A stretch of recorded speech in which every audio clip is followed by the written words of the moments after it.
back against that deal. But let's move to the economy.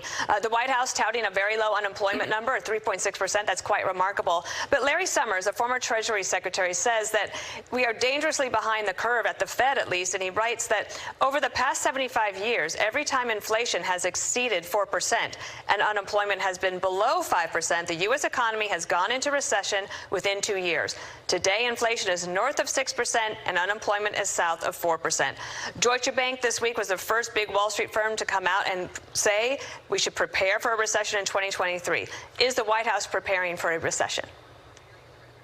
Well, we're going to constantly monitor our economic data, but what our economic team feels and what the U.S. government economic team feels is that the economy has a very strong basis. Our recovery has been incredibly strong on most measures. We created more jobs last year than any year in American history. The unemployment rate was 3.6% the last time it was measured just a few weeks ago. We also know, though, that costs are too high. That's how people across the country, of course, experience inflation, and we need to take steps to address that. And there are steps the president is taking, from fixing the family glitch to make sure people have lower costs of health care, to even extending the student loan pause to make sure that even as our economy is continuing to recover, we're reducing costs. So we're going to continue to address that, but we feel our economy has a strong basis right now, and we'll continue to monitor. It's very important for the government to do exactly that.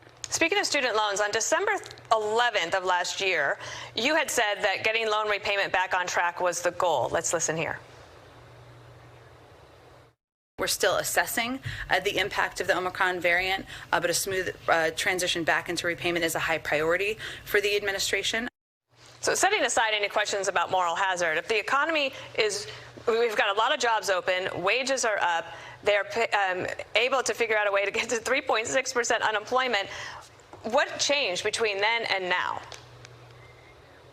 Well, this is something the Department of Education continues to assess. We continue to assess from a policy level. And while the basics of the economy, all that data you mentioned and I've been talking about, Dana, is very strong, we also know and acknowledge that costs are too high for families across the country. And that's something we need to continue to focus our efforts on. And certainly, while it isn't everybody in the country who has student loans, a lot of people do. And this is a period of time where the president, the Department of Education, made the decision to continue to pause repayments, and we'll continue to assess as we get closer to the next deadline in August.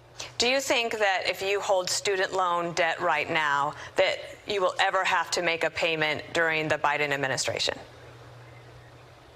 I suspect that sometime you will, but again, we are going to continue to assess every month, every few months, on where things stand, both looking, of course, at COVID, but also economic data and where we need to continue to help give the American people some breathing room. So speaking of COVID, COVID is being used as one of the reasons to continue allowing student loan borrowers to not have to pay. But then when you go to the border and Title 42, which was the pandemic era, from that President Trump put in, that said you can be expelled from the country if you come from a COVID area. So now the administration is saying that part is over, so we can lift that. And the Department of Homeland Security says that you could see up to 18,000 migrants a day. And if you think back to last September when the Haitian migrants were there, that was about 15,000, 18,000 people.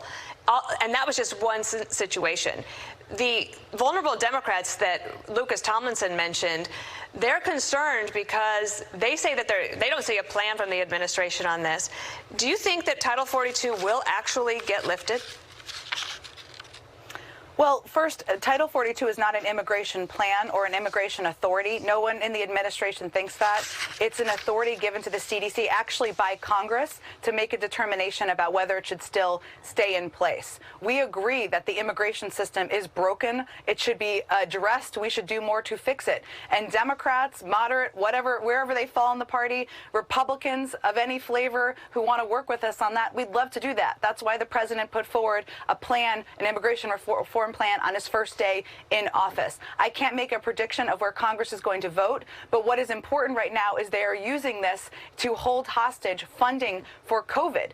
COVID funding that we need in order to buy pills to help immunocompromised, to help those, to ensure we can reboot our uninsured program, to make sure we have testing capacity. That's what they are doing. Let's have debates. Let's have discussions. Let's have people come down to the White House, talk about immigration. We all want to fix it, but we need this COVID funding, and it's really a huge disappointment to us that the Congress is left for 2 weeks without passing this into law.